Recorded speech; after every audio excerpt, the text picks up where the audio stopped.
Okay. Good morning. It is about 8:37 a.m. July the 30th on a Thursday afternoon. I'm going to try to make this as quick as possible because I have a meeting here starting at 9 o'clock. So I just want to go over a few things about registration. It looks like it is going to be live today. So I'm going to share with you some information. The first thing that I'm going to do is share a screen with you so you can see what's going on. This is probably going to be one of the fastest ones I've ever done. So that's good. That's good for everybody, I guess. I'm going to share a screen with you. Um, the first screen I hope you can see is this information right here. The first thing I want to remind people is that if you are texting yes to, um, let's see, yeah, go ahead and text yes to that number. That is extremely important. I'm going to remind people to do that if you do that, because a lot of messages are going out to parents through our school messenger system. And it seems that texting seems to be the best as far as what parents like, and they can be able to click on things that they can go to. So please do that. Please text yes to that number if you are a parent. The other thing that I want to show you is, do we have a reopening plan, a summary plan that answers a lot of questions about what is going on in our schools. And so we posted that last week, but I will show you where it's at. It is on the webpage. There is a link there. And I'll show you the document real quick. It is right there. It's about 12 to 15 pages long, and it has a lot of information about what we were doing in schools. And it's just a summary, plus a flow chart of if a student or an employee may have COVID-19 or has symptoms of it. So that is there for everybody to see. It is also on the webpage.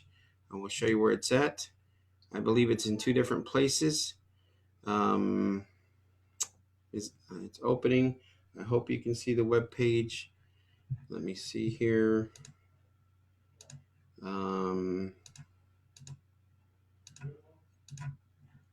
It looks like this is the web page right here. So if you click on that, it'll have all the school year 2020 information, as well as the reopening summary plan right there. So you click on there. This is where we try to put all the information about registration and the beginning of the school year. So please do that. It's really important to do that. The next thing I'm going to show you is that this form is required for every student in the schools. It's the immunization registry information. You just fill it out, child's campus, birthday, all the information here. It will go to the school nurse. So you please need to fill that out. That is the first thing. The second thing I'm going to show you is the income verification form. This form is extremely important because we have to collect some information, because the state of Texas wants to know which students fall in different categories as far as either low socioeconomic status. That's really the most important thing they want to know.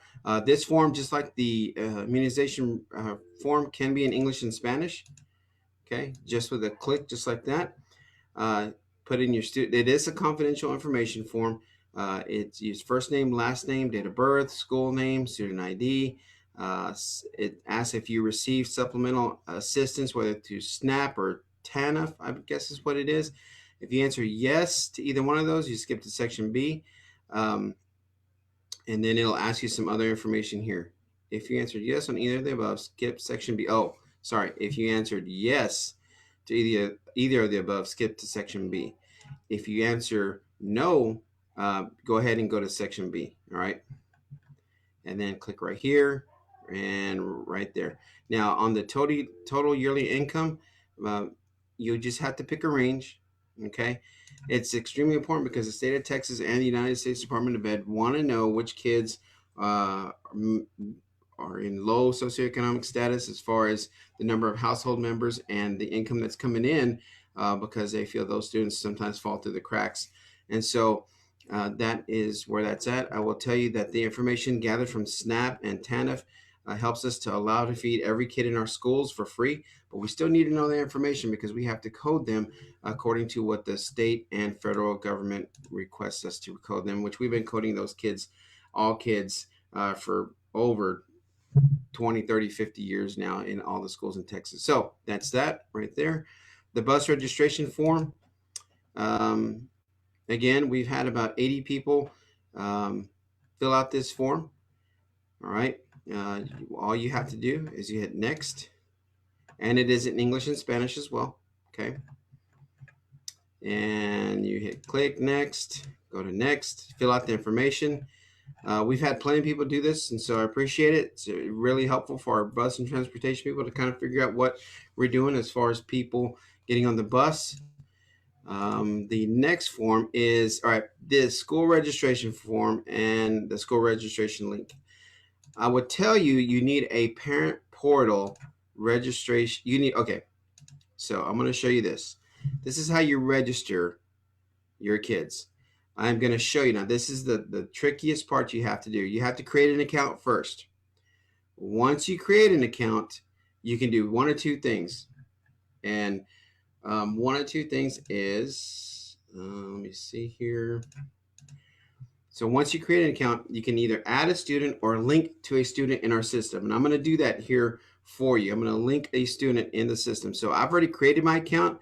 Anybody can create an account. I will tell you this though.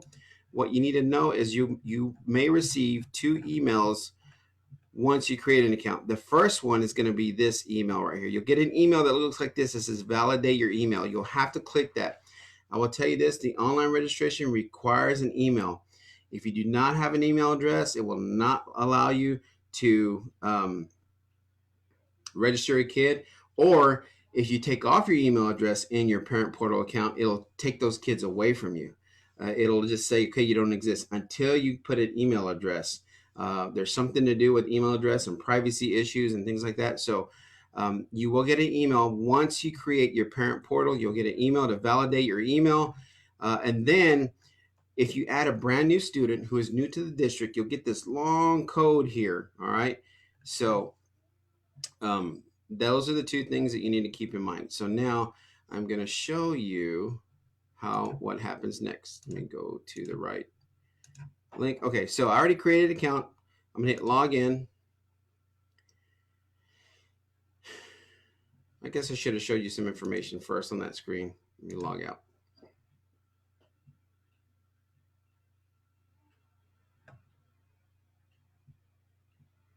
It's 8:45. I got to be out of here by 9, so bear with me. There is information. That's where you create an account. You reset your password. Here's a message from the school. There's information down here. There's some information here.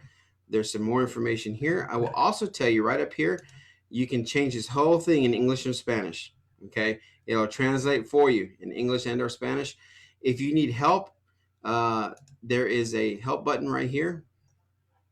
And on the help button, there's all kinds of different information here. There is retrieve username, password, public documents, account summary. You can also change it to English and or Spanish. Okay. So that is the information there. I do know that, go back. So I'm going to hit login again. And I'm going to show you 2 things. I'm going to show you how to add a student, because that's the majority of our kids and our parents here in the schools. You already have kids in the system. We just have to link them to you once you create your parent portal account. So I'm going to link an enrolled student. All right.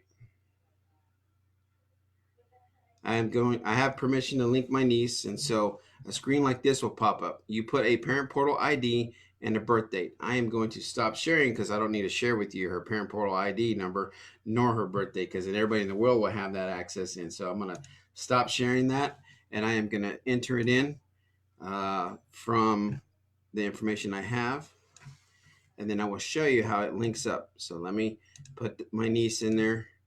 She's probably gonna get mad at me, but I do have permission by her parents to do this. So, and I will put her birthday in there. Her birthday is July 27th. No, that's not her birthday. Okay. I put in her parent portal that I have, and or I can get the parent portal from the school by submitting a request, and then they'll call me. So now I'm going to show you the screen so you can see it, what it looks like. All right. So this is the screen that it looks like. You notice here I was able to add her, and so now she's associated to me. Now here's the thing. There's a little bit of problem that I can see already. Okay, so she's added to me. Not a big deal.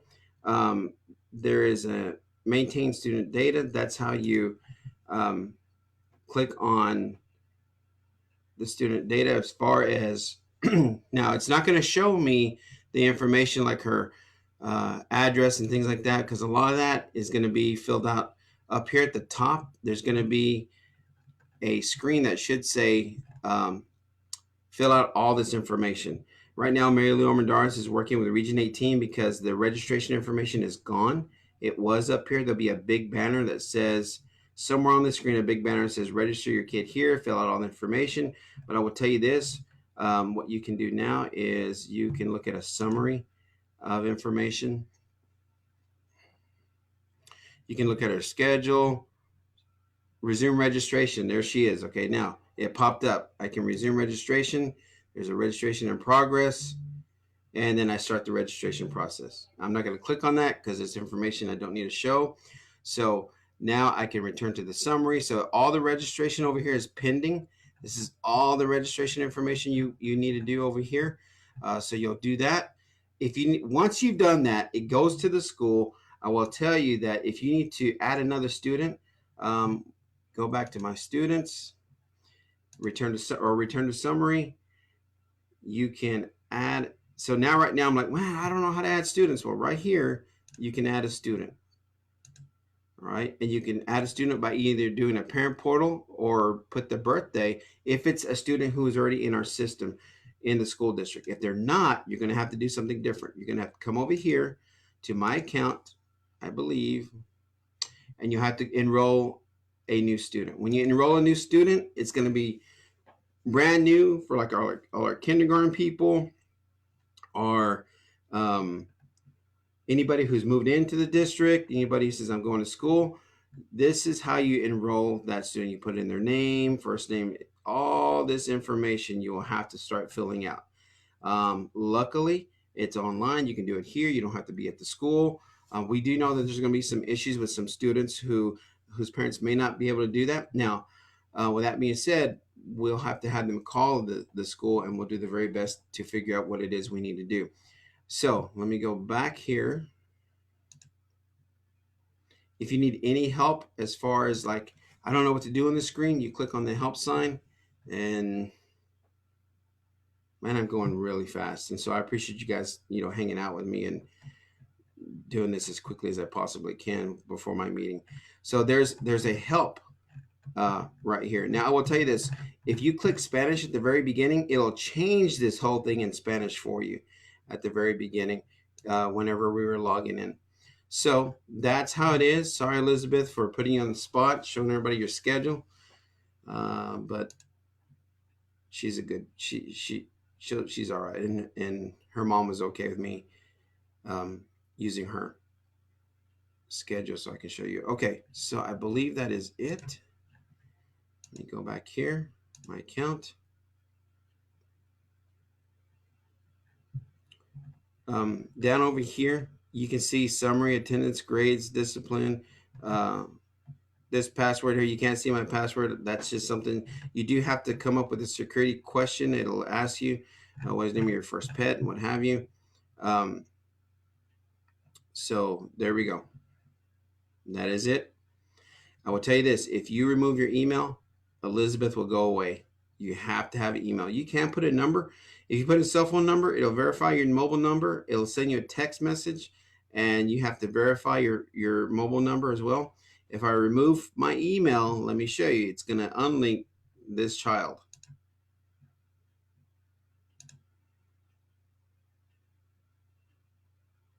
She's gone. So that is important. You have to verify your email, because the email address that was connected to that child was my email address. So if I delete my email, then it says, well, you don't have anybody related. You don't have anybody connected to your email address. That email address is important because that's how it's linked to you as far as a parent and a child. So that being said, I'm going to go back here. Let's see.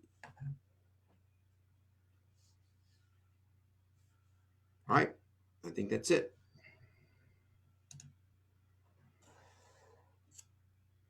If you have any questions, holler at me, and thank you very much. Bye-bye. Oh, call your campus. We're going to post that information here. So I do appreciate it. Thank you very much. Have a good day. Stop sharing.